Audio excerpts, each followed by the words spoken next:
welcome to part 3 of my review slash summary, just overall thoughts on the novelization of Revenge of the Sith. If you haven't watched the first 2 parts, you should probably go back and do that and then come back here, because a lot of what I'm going to be talking about doesn't really make a whole lot of sense unless you have the full context from those 2 parts.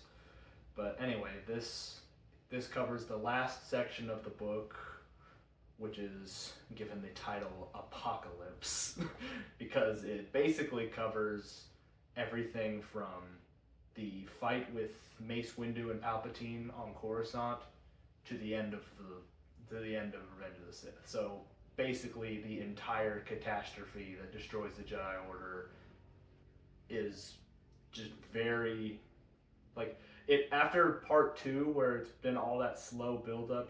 Part 2 was the seduction, part 1 was victory, then part 2 is seduction, the slow build up.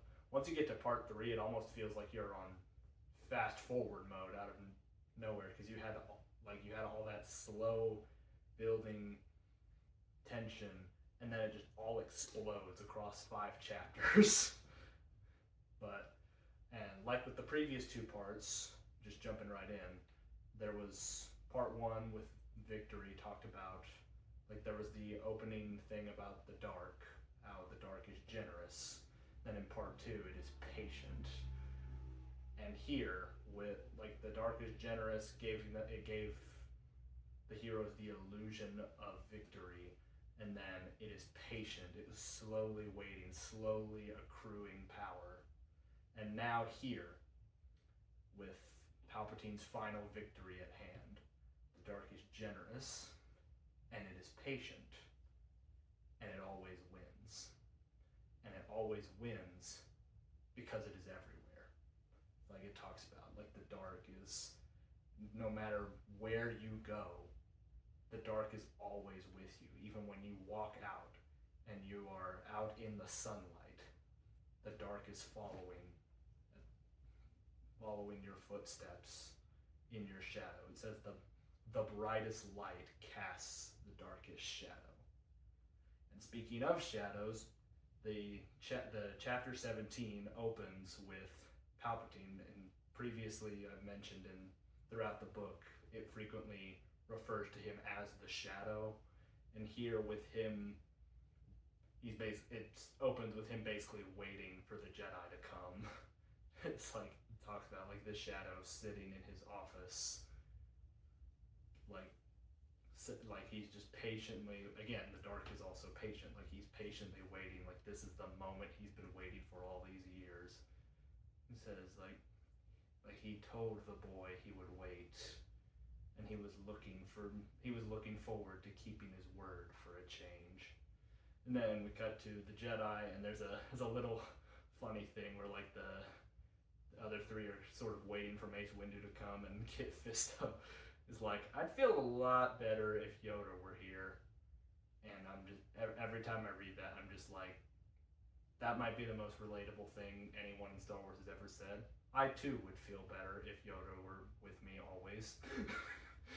But anyway, and then they sort of, again, another thing the book does that you don't have time for in a movie is it actually gives a little bit of extra justification for how Palpatine can trick the Senate into believing all of his lies about the Jedi, because as the 4 Jedi approach, like, he starts an audio only recording, that, and the dialogue is changed in the movie too, where he basically frames it like the Jedi are committing treason and they're overthrowing him without the barest form of legitimacy. And then he cuts it off right as the fight starts, like right as he kills the first 2. But with it only being audio, of course, the Senate isn't going to know that Palpatine is, like, actively murdering the Jedi.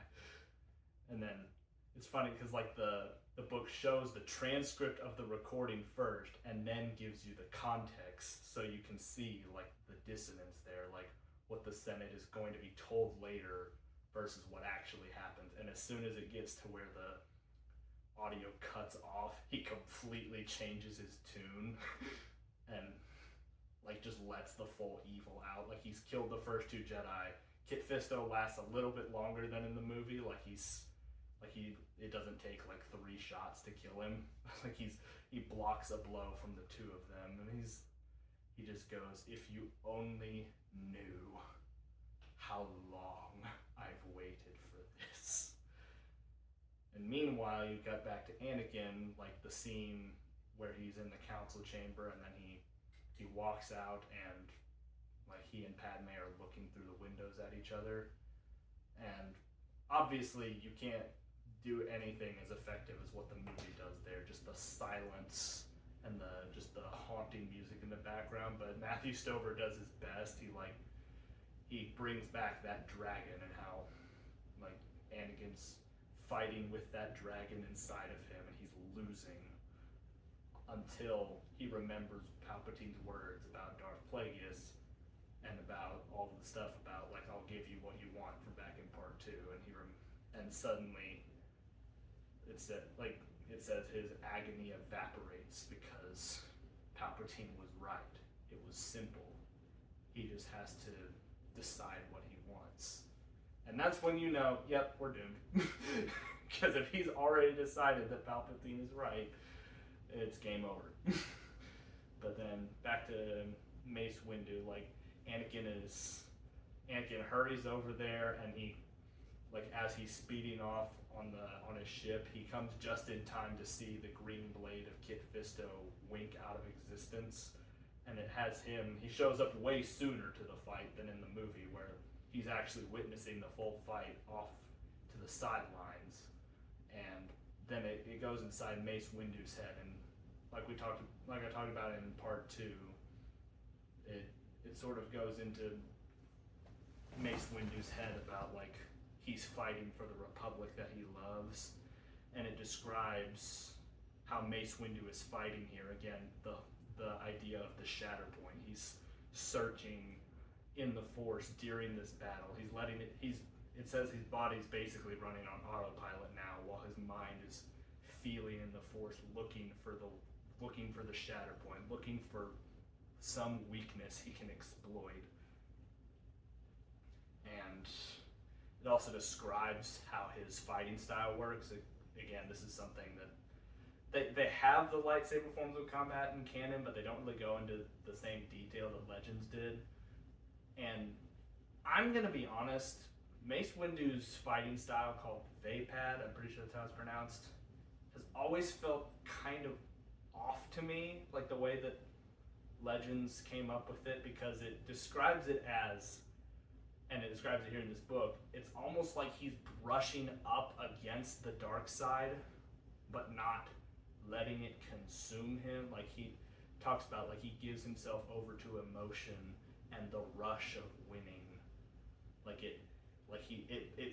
It says it leads him through the penumbra of the dark side, like the very outer edge. And to me, that has never really sat well, because that doesn't feel like the dark side that as George Lucas made it. Because George Lucas is pretty consistently like, if you let the dark side in for even a moment, you've already lost. But at the same time, Matthew Stover has gone on record and said everything that's in this book is because George Lucas approved it. So I guess there's that. And to be fair, the whole point of this chapter is Mace Windu is flawed. So I'm not really sure if I like it or dislike it. It's interesting. I don't know. I could go either way. But the main important thing is Mace Windu, again, like that single-minded focus on the Shatterpoint and his single-minded commitment to the Republic that he loves, that ends up being his fatal flaw, because he tries, he reaches out, he and the Shadow, it keeps describing Palpatine as a shadow, they both sense that the Chosen One is here, and then it goes like the movie, like he brings the fight out towards that window and breaks open the window, and he believes that he senses the Shadow's fear, like the Shadow's fear making it hesitate, and then he takes the lightsaber away, and now the shadow is just Palpatine, old and tired. And then Anakin pops up, and Mace Windu thinks he's won, but then, like, and Mace says, like, you've given in to fear. And then Palpatine turns it around and says, instead of the, like, no, you will die, he says, do you think the fear you're feeling is mine? As he blasts him with lightning. And Mace does everything he can to block it, and they're both begging for Anakin to help them. And it's in that moment, like, as Palpatine, like, he gives in and he weakens, and then Mace is arguing back and forth with Anakin. That's when Mace finally sees it, the key to victory, the shatter point of the dark side itself. Palpatine trusts Anakin Skywalker. But, again, he's so laser focused on that he doesn't think about how to sway Anakin to his own side. He's so focused on, like, we can beat Palpatine right here and right now.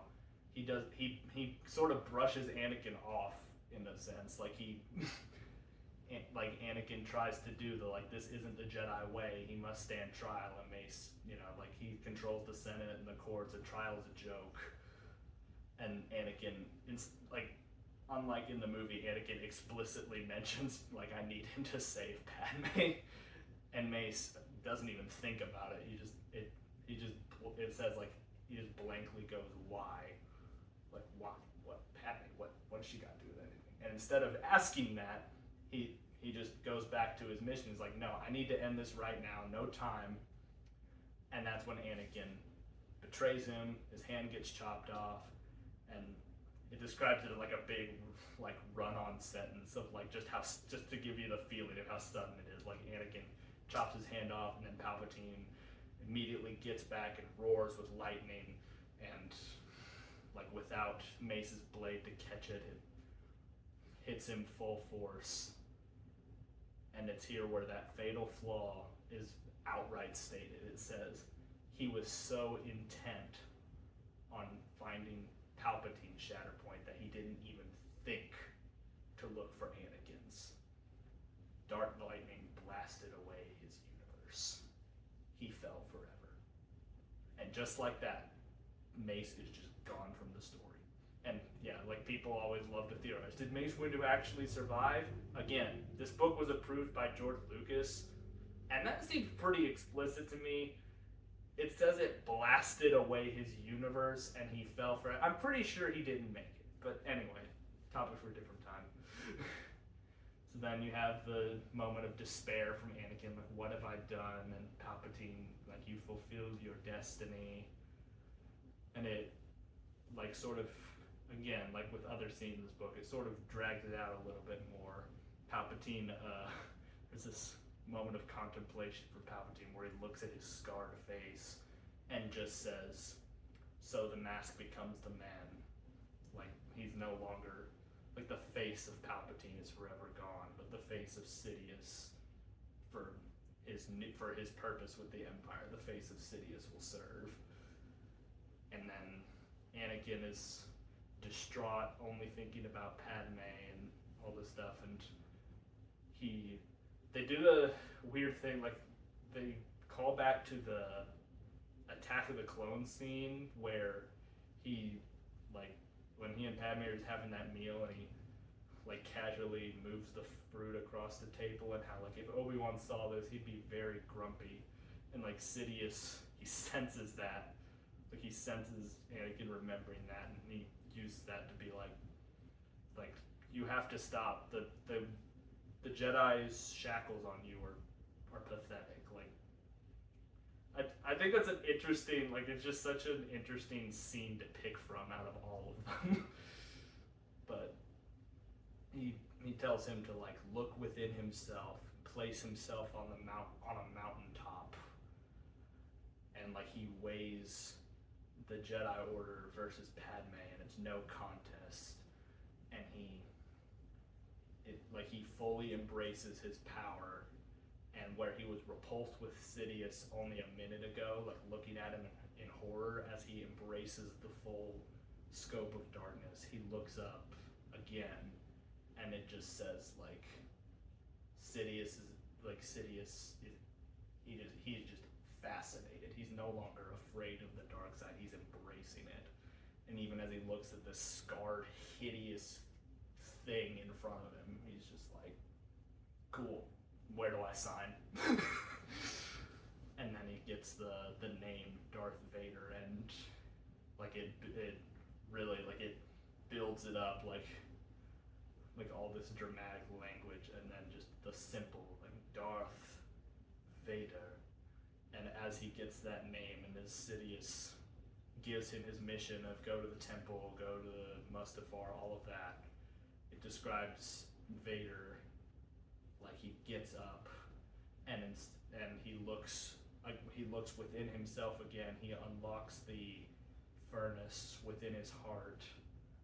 He looks at the dragon that has caused him so much fear and grief, and it tries to whisper at him again, but he catches it and crushes it, and it tries to strike again. He crushes it again, and he incinerates it inside of him.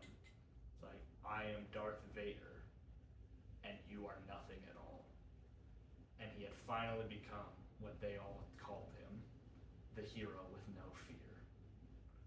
And then it ends on the ominous note of him heading to the temple, like one of the Jedi guarding the entrance comes to meet him, like, what's happened? Why are all these clones here? And then he just stabs him and says, you have no idea.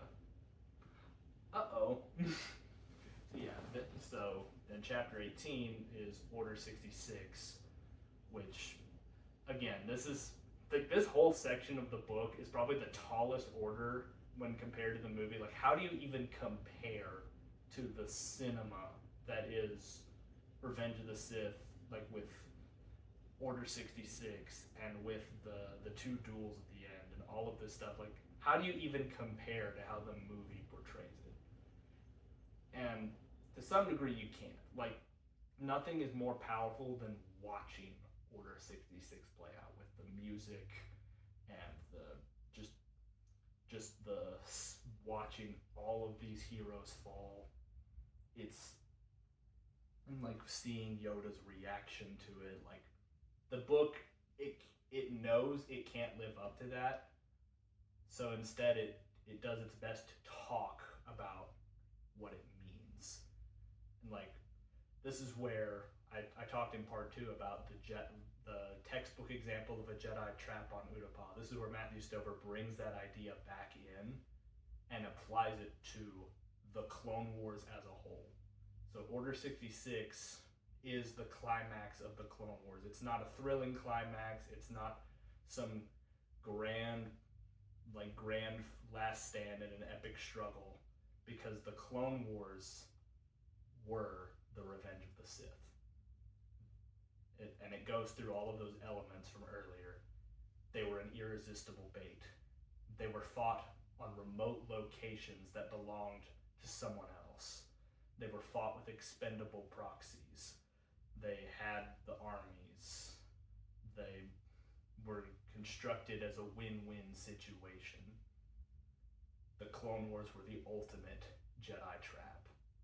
By fighting it all, the Jedi lost. And then like all the clones are like now turning on the Jedi, and it just says like all of them are dying all around the galaxy, all at once. Jedi die.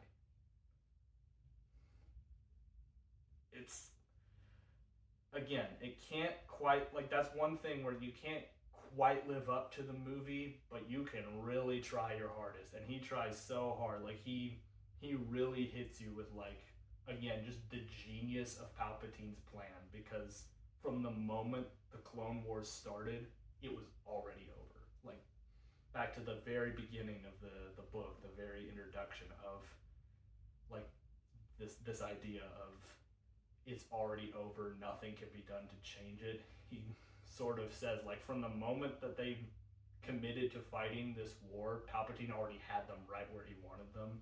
and it was just a matter of time.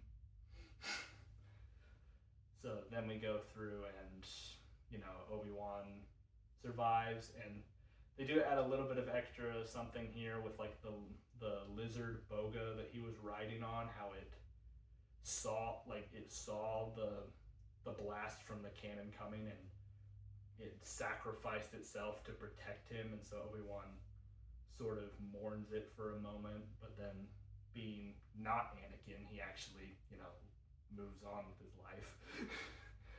And yeah, Bail Organa going to the temple, seeing the young Padawan, who in the movie was George Lucas's son, fun fact, getting shot down, and then he goes and like picks up Yoda's beacon, and again, like man, like you could tell Matthew Stover really respects Yoda, because like in the book he outright says, Bail Organa says, I have no way of knowing if any Jedi have survived what just happened, but if I were a betting man, my money would be on Yoda. And then it like Obi-Wan and Yoda come together.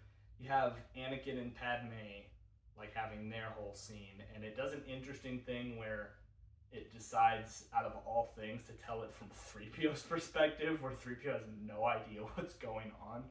And because you're telling it from 3PO's perspective, you actually get a rare instance of actually getting to know what R2 is saying, because it translates it through 3PO, and R2 is basically, he's like, I have no idea what's going on. Anakin's not talking. Please help. It's like, it further drives home the point that literally no one in the prequels has gotten the full picture, and no one, even now, as the tragedy is laid out before them, people still have no idea just how bad things have gotten. But then, it's like Anakin goes off to Mustafar, Padme and 3PO are just sitting there like, well, this is awful. And then you get Obi-Wan, who's like, he's sort of figured out this can't be an isolated incident, because he's seen that beacon calling for all the Jedi to come back to the temple, and he's like, something's off. Then he gets Bail Organa's signal, and then it cuts to him just after he's heard everything. Like it's like one moment he's getting on Bail Organa's ship, and then the next moment it's after he's heard about Order 66. And he's just sitting there trying to remain calm, trying not to let it get to him. Like he's looking at everything around the room, trying to distract himself. But eventually he just can't help it, and he starts to shake. And he looks at Yoda.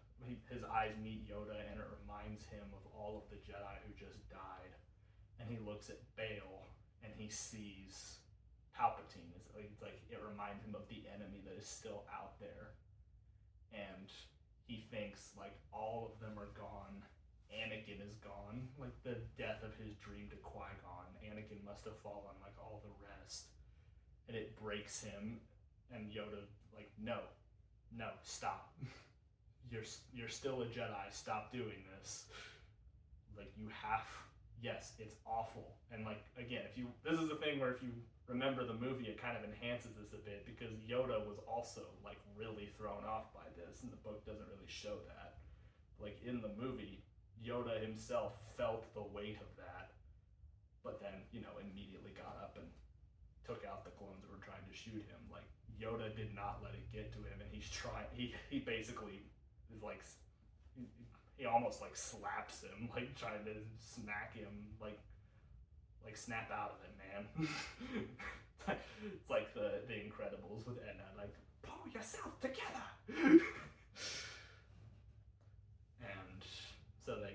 And so of course they remember the beacon, like the thing that's calling for the Jedi to go to Coruscant. Like we have to go shut that down. And then chapter 19 is the part of the movie where it cuts between the Senate with the Declaration of the Empire, with Yoda and Obi-Wan going to the temple, and the slaughter on Mustafar. And there's parts of this chapter that are really good, but it's also probably the chapter with the most just weird things. Like, I don't love everything in this chapter. The stuff with the Senate, I think he nails it. Like he includes the thunderous applause line, and I really like how, as you go through it, as Bale and Padme are talking about this, and as Palpatine is going through his speech, which is longer than in the movie, like he goes into like more detail and everything. But as he finishes each little section of it, there's like this growing noise, like the Senate roared, the Senate roared, the Senate roared, the Senate went berserk, the Senate like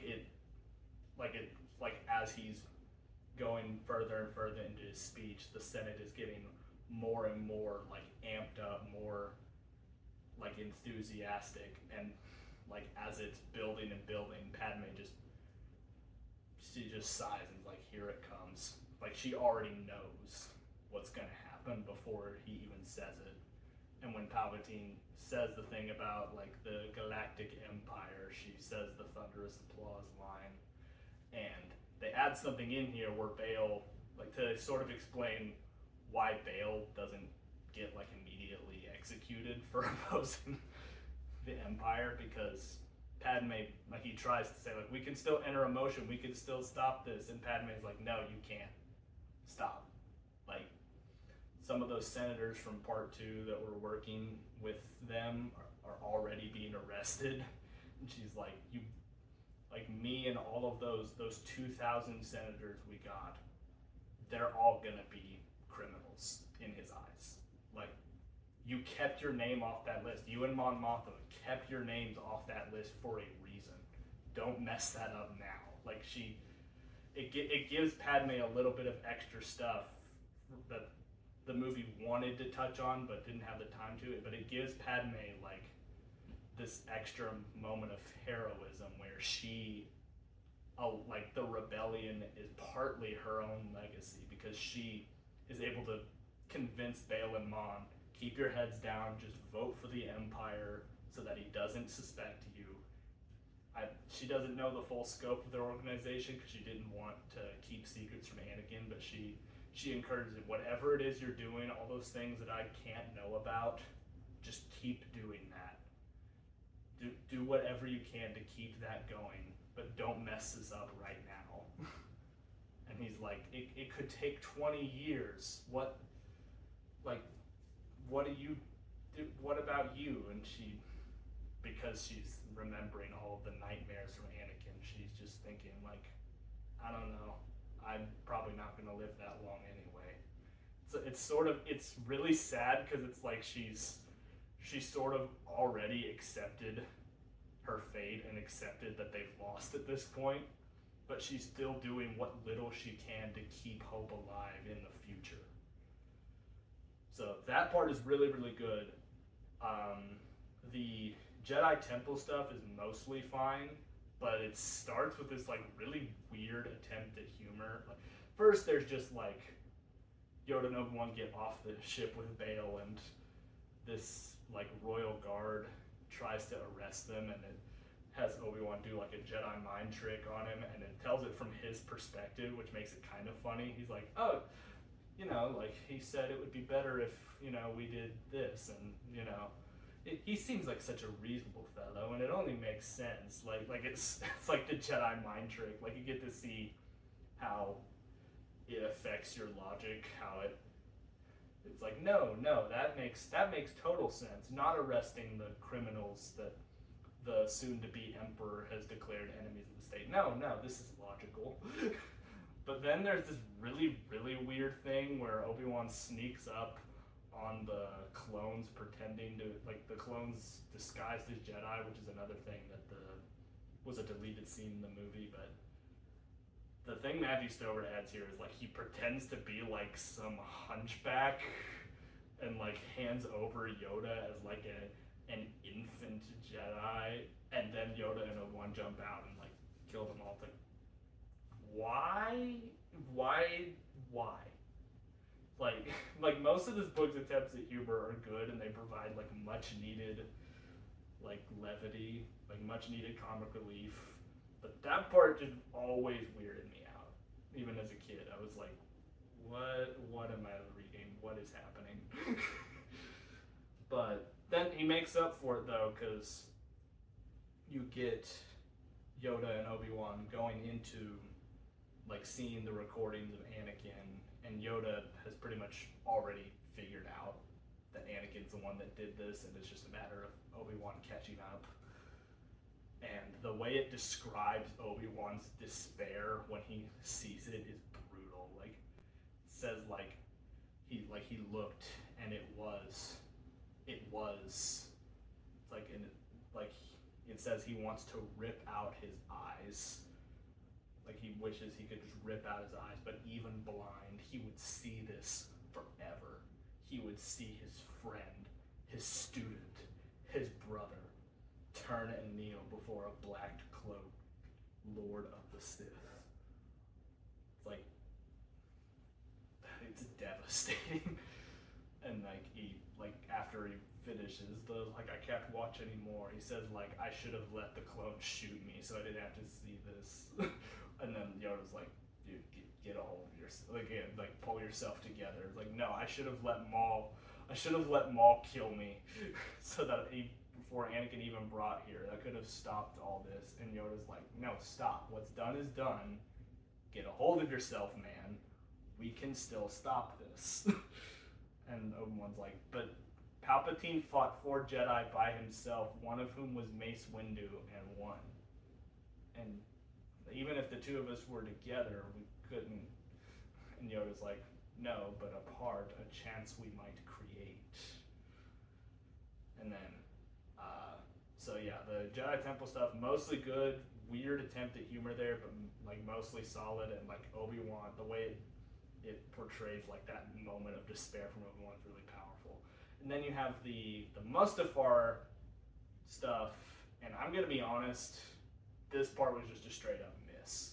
Again, this is another thing where trying to put humor in it doesn't really work, because they have it where Vader, instead of in the movie where he's a silent raging monster, slowly killing them, and there's the dramatic zoom in on the yellow eyes and all this stuff, he's cracking jokes at all of them. There's Sand Hill from the banking clan walks up. It's like, may I be the first to greet you? And he's like, very well, you will be the first. And kills it.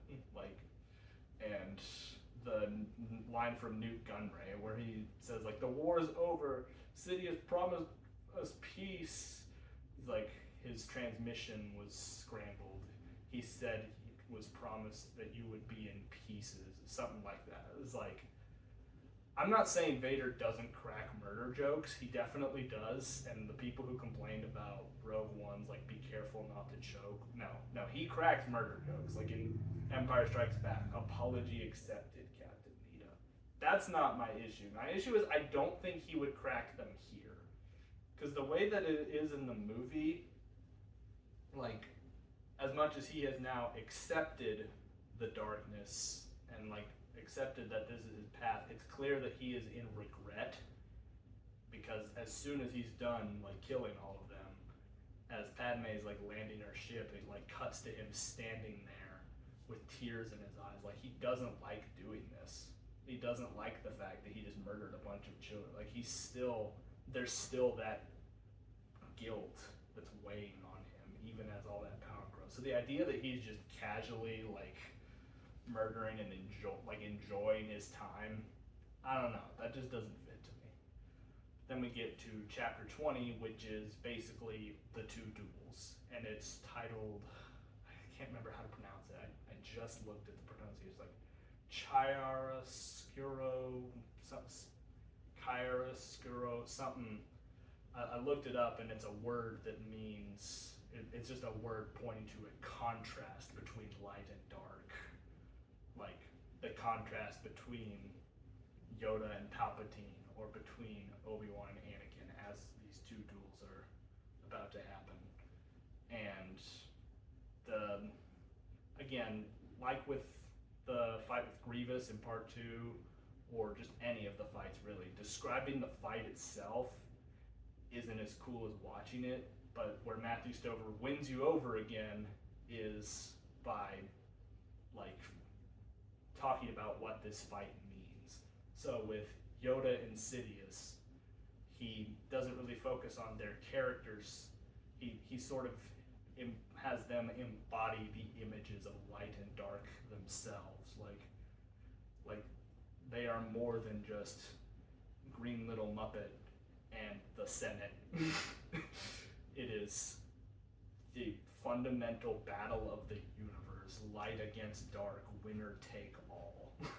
And then with Obi-Wan and Anakin, it does the opposite. It focuses entirely on their personal relationship, because with Obi-Wan and Anakin, that is what matters, is their relationship as master and student, as brothers, like brothers turned enemies, like, and there's one thing that he changes with the Yoda and Sidious duel that I really, as you can tell, massive Yoda fan over here, I don't like, which is that he makes Sidious just explicitly win the duel. Like instead, like he does the whole thing where like the lightning like blows up between them, but then it has Sidious just get up and shoot another thing of lightning that knocks Yoda down. I know that's just the fanboy in me talking, but I don't like that. But on a more serious note, it does focus on how Yoda cannot win this fight. Like before that happens, Yoda, there's a moment where it says like the avatar of light descends into the legions of the Jedi, and then it's just Yoda alone against the dark, as Yoda realizes he doesn't have it. Like he lost before he started. He lost before he was born. Again, like it's all right at the beginning of the book, it's already happened, nothing can be done to change it. With the Clone Wars, by fighting it all, the Jedi lost. Yoda finally has that moment of realization. Sidious won before any of this even began, because the Sith have changed. Darkness has evolved. It took a new form. We spent 1,000 years training the Jedi based on the last war, trying to just retrain them for the last war, whereas the darkness had evolved and had made war itself a weapon. And Yoda realizes this, and realizes the only way to win now is for himself to get out of here. With this newfound clarity, he needs to escape. He needs to run, so that this last hope, like him being the avatar of light, the greatest enemy the dark side has ever faced, now that he has the answer he needs to get out of here. And then with Obi-Wan and Anakin, you have their whole duel. It plays out like the movie. It's not as good as just watching it play out, but he does his best to try and like describe the action, keep it interesting. Talks about like their interpersonal relationship. There's a point where Obi-Wan like reaches clarity where he has to let go. Like he had always made excuses for Anakin. He had always covered for him whenever he made a mistake. And he realizes now that he was being too protective. He was loving him so much that he put blinders on. Like he let Anakin walk right into the devil's arms, basically, and never stopped him. And now he's accepted that. He's I have failed you, Anakin. I have failed you. Like he accepts that. He's been going through a lot these past couple of chapters where like he's almost been completely broken, but he's now accepted what he has to do. And he defeats Anakin. He like chops the limbs off, leaves him to burn. And it says like Obi-Wan, he looks down and he considers putting him out of his misery, just ending it right there. But he hears Sidious's ship coming, and like he fears like Yoda's failed, he might have died, and I'm the last one, I can't risk this. And he also considers himself and thinks about the promise he made as a Jedi to uphold moral principles. And he's not going to kill an unarmed man like Anakin did with Dooku. Like he's not going to do what Anakin did with Dooku, what Mace was about to do with Palpatine. He's not going to do that because he is a Jedi. And it's that, like, this whole book is about the failures in a lot of ways. The story of the prequels is about how the Jedi failed, but it also, Yoda and Obi-Wan are the two Jedi that, even amidst their failures, they withstand the darkness. They don't let it consume them. It hurts them. It does everything it can to break them, but they are still Jedi. And rather than let their failure consume them, they learn from it. So Obi-Wan leaves, and he realizes, wait, I can still do one thing for the man Anakin was, because he found out about Padme earlier. Like, he knows that she's pregnant. He's like, if I can just save Anakin's unborn child, that is one thing I can do for the good man that was my friend. And so he goes, 3PO and R2 waiting. And then you get to chapter 21, the last chapter, which is titled The New Jedi Order, where it's Yoda and Obi-Wan collecting themselves after what just happened. And you have the scene in the movie, you have Yoda sitting there meditating right before Bail tells him about what's happened to Padme. And the book explains that in that scene, he's talking to Qui-Gon, like Qui-Gon's voice reaching out to him, and Yoda explaining like everything he just learned. Like, I was stubborn, I was too focused on maintaining the past of what the Jedi were that I didn't let the Jedi Order change. He accepts his failure. Qui-Gon says, like, don't beat yourself up, man.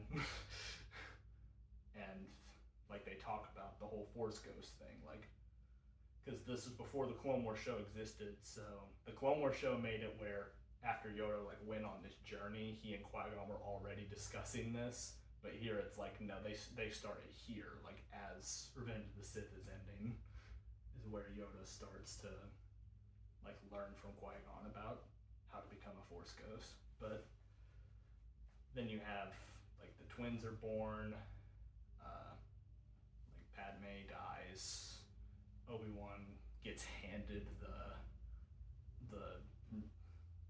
necklace that Anakin made her and has no idea what it is. He's like, he has no clue what it is, and it says like he's blinking back tears for what must have been the dozenth time that day. Just Obi-Wan's having just the best day of his life ever. But Yoda and Obi-Wan have their conversation, and Obi-Wan like, okay, so we have Luke and Leia, we have these twins, let's teach them the way Anakin should have been taught. Anakin, he was too old, he was too reckless, let's do what we've always done with the Jedi. And Yoda says, no, we're changing things. We can't do that anymore, because we just saw that didn't work. We are going to do something different. We are going to let them live out their lives on their own, and when the time is right, we will call out to them, and we will bring them back in. And like, Bail asks for Leia, Obi-Wan is content to live on Tatooine and says like watching over Anakin's son is the best, like, I can't think of a better way to spend the rest of my life.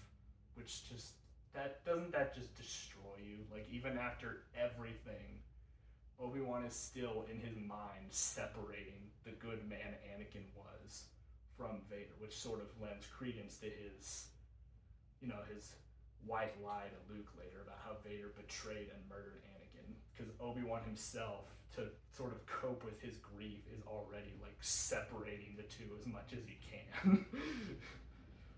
And then we get to the best part of the entire book, and also the most devastating, which is Vader in the suit.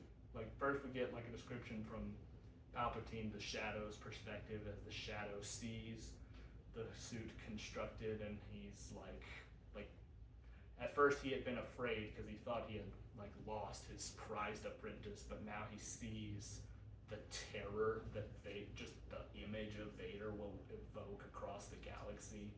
Described him as like a treasure box containing like this hidden jewel of the dark side. Terrifying, mesmerizing, perfect. And then like, Lord Vader, can you hear me? And this is where the book brings back I mentioned before how in each part there was the talk about this is how it feels to be Anakin Skywalker. So part 1, this moment of triumph. We're about to face Grievous, we're about to end the war. This is how it feels to be Anakin Skywalker for now. For now, you are happy. And then part 2 was the realization that Palpatine was Sidious, and the shock and the torment inside of him trying to figure out what to do. This is how it feels to be Anakin Skywalker right now. And here, with the journey over, with him now fully Darth Vader inside that suit and about to hear the worst news he could possibly hear, this is how it feels to be Anakin Skywalker forever. Like, it describes how you feel like the suit, like how the machines are pumping oxygen into your lungs forever, like you can't control your own breath. Your ears have been burned off, and there's this technology that's registering sound for you. Your eyes are being like aided by this. Like, it describes all the ways that the suit is just automatically, like, it's keeping you alive, but you can't control it, and everything about your life is pain. And he hears Sidious's voice, like, can you hear me? Are you all right? And he asks, like, you ask about Padme, and like, it seems in your anger, you killed her. This burns hotter than the lava in had. It's like, I couldn't, like, the moment when Vader's like in denial, like, you could never will her destruction, but you remember all of it. So it's like you remember Vader, like I forgot to mention it earlier, but they described how the dragon had sort of, right before the fight with Obi-Wan, the dragon had like come back. He thought he crushed it, but the fear of losing Padme was still underneath there, and it was like chilling into the bite. It had like bit into his heel, and it was all over. But like that fear of losing her, like, you remember bringing forth Vader from your heart. You remember the dragon. You remember all of that. But you realize there was no Vader. There was no dragon. There was only you. Only Anakin Skywalker.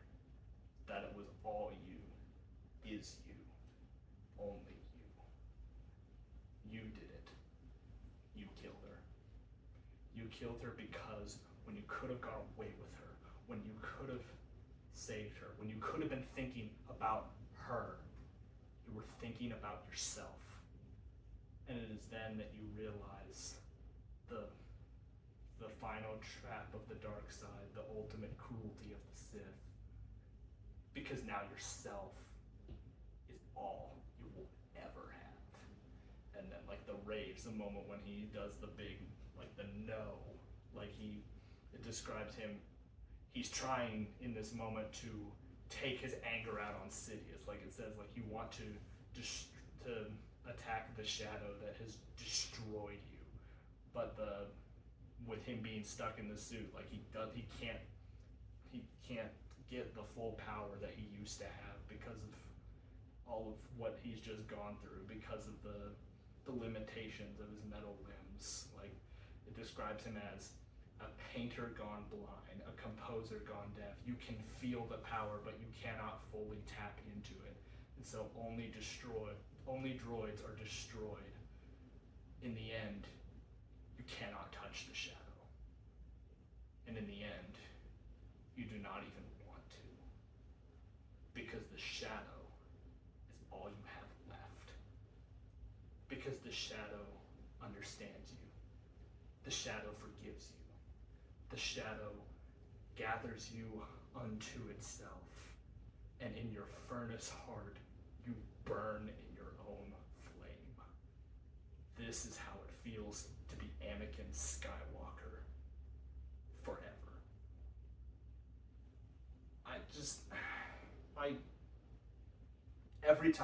Every time I read that, I get chills. Like, seriously, like, this whole book is incredible, and I stand by what I said last time, that I think part 2 is most of where the book really shines and like really stands on its own.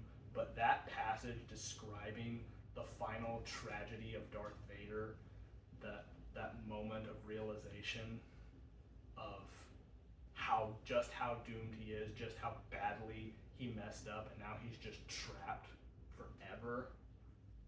Like, it's like, it hurts, but it's so well written and it's so compelling, and it makes the book's ending and the reminder of the original trilogy, the reminder that there is hope coming, it makes that like it gives you this sense of relief. Like right after that, after that last little moment, it just quickly describes all of the puzzle pieces come together, like Obi-Wan going to Tatooine, Yoda going to Dagobah, Bail and Leia going to Alderaan, the 2 Sith standing watching the Death Star be constructed. Like, it describes all of that with, it leaves Obi-Wan for last, like in the movie, like he gives baby Luke over, rides off into the sunset and all that. And after all of that devastation you just went through watching this whole tragedy play out, it brings back that description of the dark. The dark is generous, and it is patient, and it always wins. But in the heart of its strength lies weakness. A single candle, or a lone candle, something like that, can hold it back. Love is more than a candle. Love can ignite the stars. Because all throughout this book, I was talking about like the dying star, how all things die, Anakin Skywalker, and how the darkness, it creeps in and it consumes everything.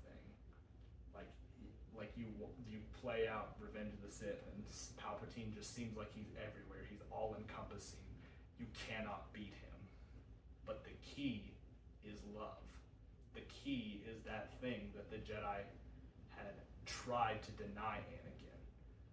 They had tried to suppress attachments to the degree that it broke Anakin. But love is not a weakness. Love is exactly what holds the darkness back. And that is why Luke and Leia are able to win where Anakin couldn't, because Luke's love for his father is what brings him out of that. It says, like, this is how it feels to be Anakin Skywalker forever, but it's not forever, because Luke pulled him out of that. And that's it. That's the book. I know I've spent, there's a good chunk of these videos where I've spent just trying to, like, I've paraphrased, and then I've also pulled some direct quotes from it, from memory, but seriously, if you haven't read this book, if you never read any other Star Wars book, I hope that I have convinced you to read this book. It is incredibly powerful. It tells the story of Revenge of the Sith in some ways better, in some ways than I think the movie still wins out, but it gives you like a whole new perspective to appreciate the movie from, and it's just so rich and compelling, and it's amazing. So yeah, if you've made it to the end of all 3 parts, thank you. This was sort of I've been trying to get on YouTube more, I've been wanting this channel to be a place where I can express myself, because there aren't a lot of people, just when I'm talking in public with people, there are not a lot of people that are so as willing to just indulge me, just go on these big long tangents. Some people are, but you know, this is my way of sort of expressing thoughts to the world in my also, another thing with this channel is I wanted to sort of highlight things, like bring out stuff like this book that I remember from my childhood. I remember growing up, like I found this book in middle school and like fell in love with it, but I don't see it get a lot of praise, and so I wanted to do this as my way of sharing it with the world, letting more people know that it's out there and that it exists and that it's incredible. So yeah, that's about it. I don't know entirely what I'm going to do for the next few videos. I want to keep talking about Star Wars some, but I don't want to just get bogged down to one thing. But one idea that popped in my head as I was doing this was, if I'm going to be getting out there, expressing my views more, I'm just going to go ahead and give my honest ranking of Star Wars, because for the longest time, I have been very whenever I'm put on the spot and asked to rank them, I give some more like socially acceptable answers. Like I'll rock the boat a bit, but not give my full honest thoughts. But here on YouTube, I can just say what I want, and there's no social pressure here. There'll be pressure in the comments, but by that point I've already said it and you can't take it back. So that's what I'll be doing next time. But until then, may the Force be with you.